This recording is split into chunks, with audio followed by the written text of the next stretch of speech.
Hi guys, welcome to Crafty Aims Workshop. My name is Amy and today's video is part 2 of my test results from the Ancestry DNA test that I took probably, I don't know, about 3 or 4 weeks ago and sent it in. So it didn't take 6 to 8 weeks like they said, I don't think. I'll have to look it up.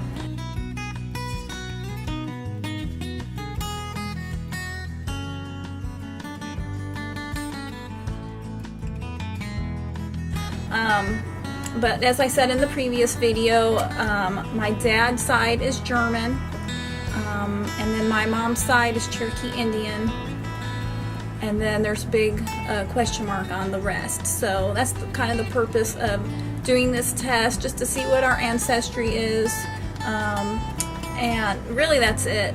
I mean, it's not a big deal, but it is interesting to find out, you know, where our past has been. So if you guys want to hang on and watch with me and see what my expression is when I find out what it is, where we come from, then stay tuned.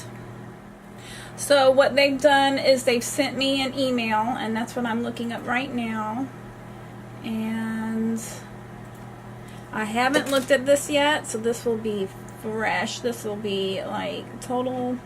You will see my first impression of what I find out, and I'm pretty excited about it. If any of you have done this test, I'd love to know how yours went, and were you surprised by the results that came? Okay, so I'm pulling up the email now. Okay. Discover your DNA story.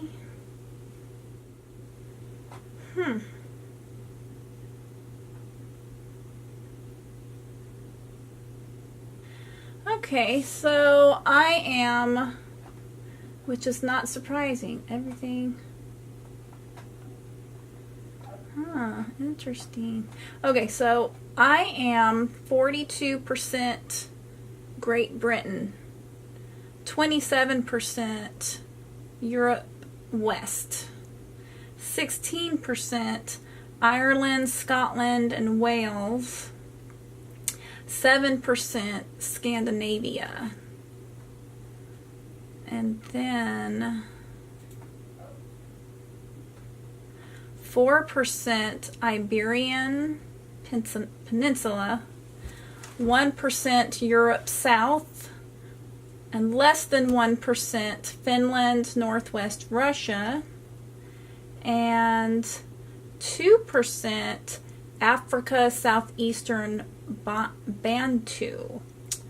And then we have migrations. It says South Central Appalachia settlers, and that was from Great Britain, Ireland, Scotland, Wales, and lower Midwest and Virginia settlers from your regions, Great Britain, Ireland, Scotland, Wales.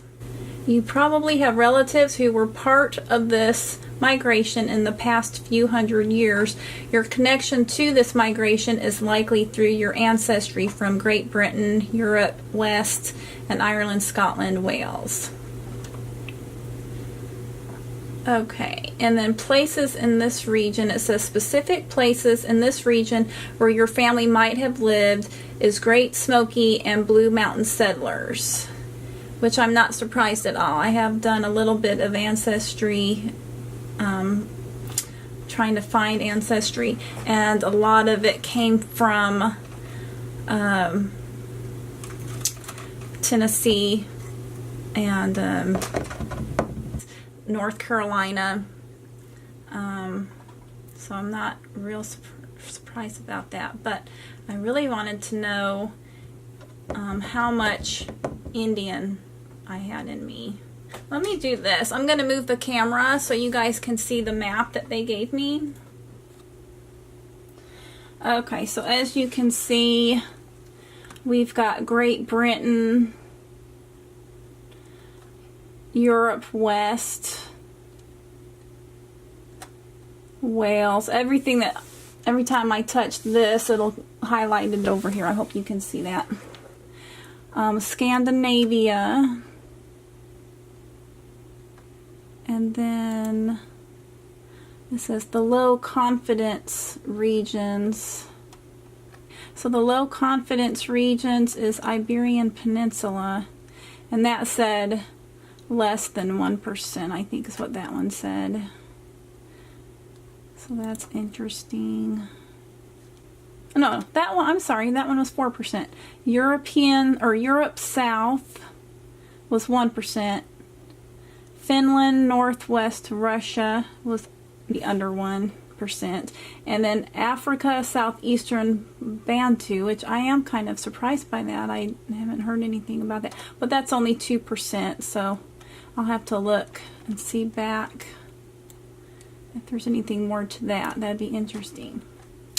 And then we have our South Central Appalachia settlers. And then the Midwest Virginia settlers. Midwest and Virginia settlers, it says. So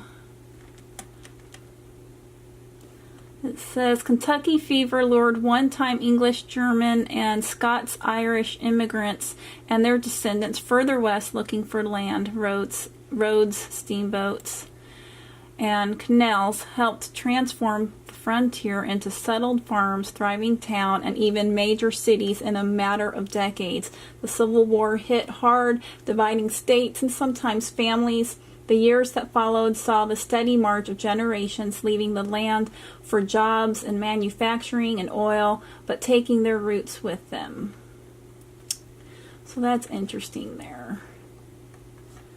Okay, so we're going to go to 1875. So it's taken me to Tennessee and North Carolina. And when I did my ancestry, it did show a lot of North Carolina and Tennessee right in this region here, right where they kind of meet.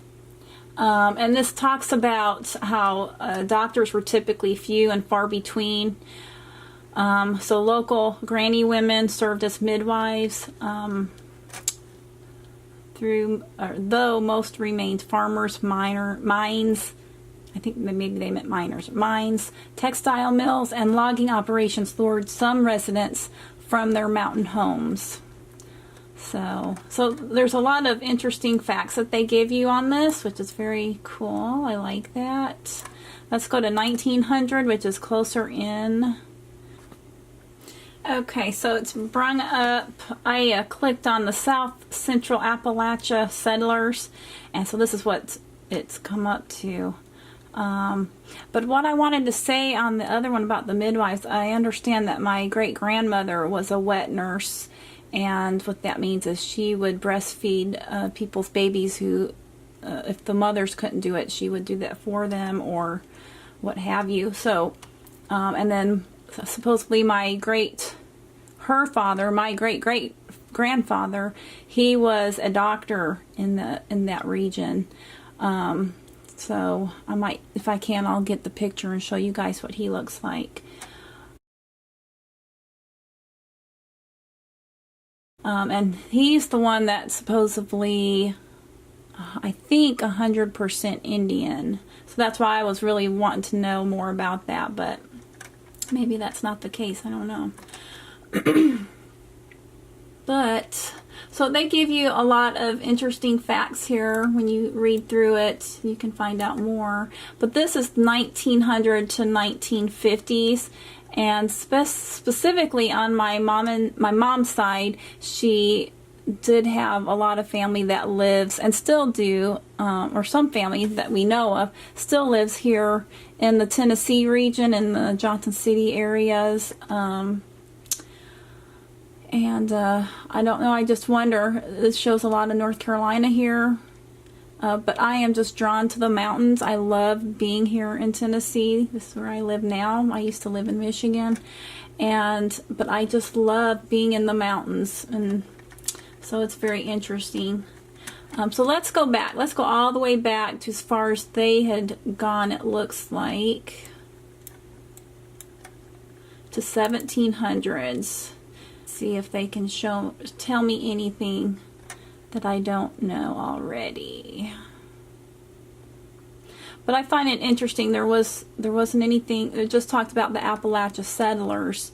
So I don't know. I guess my mom is going to have to take this test and see if there's a way that they can see more about the Cherokee Indian ancestry. The South Central Appalachia settlers. And oh, it says hundreds of German Palatines, I'm sorry if I said that wrong, waited for their chance to escape the coldest winter in 500 years. Their country was war-torn and racked by disease, high taxes, and religious strife. Their crops, homes, and livestock were destroyed.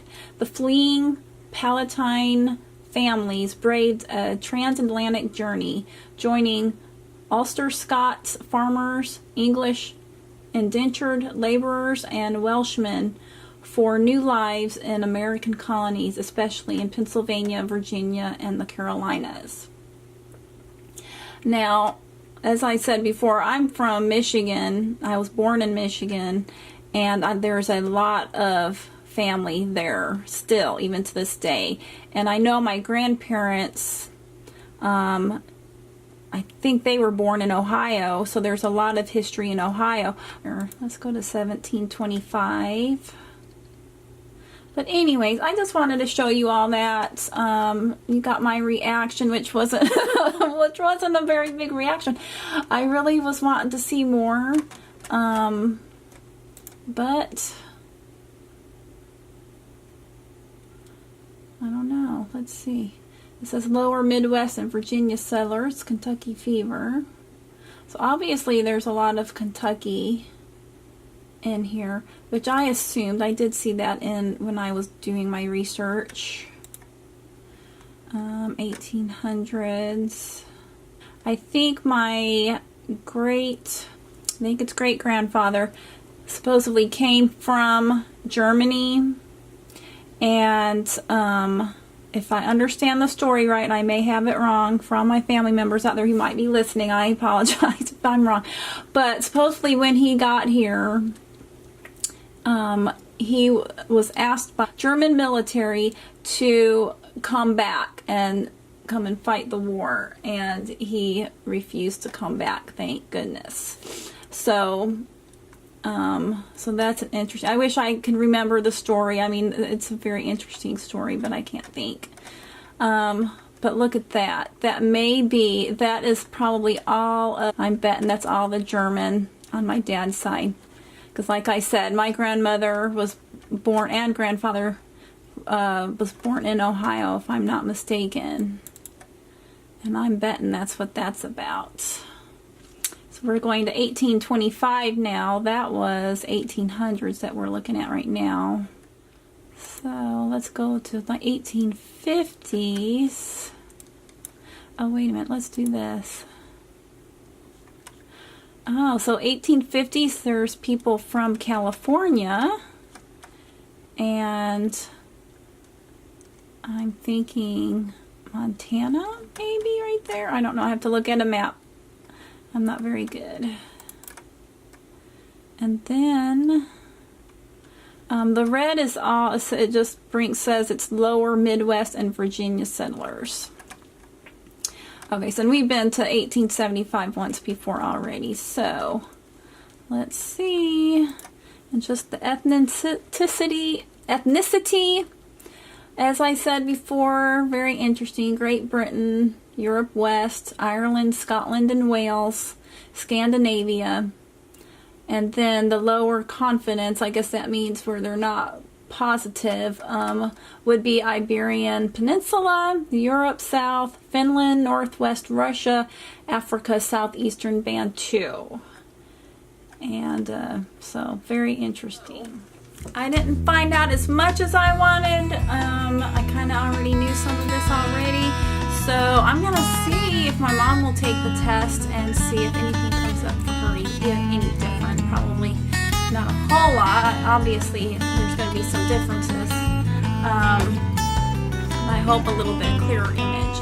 So if you guys have taken this Ancestry DNA test, I'd love to hear from you all and see if you had any surprises in your ancestry. comment below and I will get to you.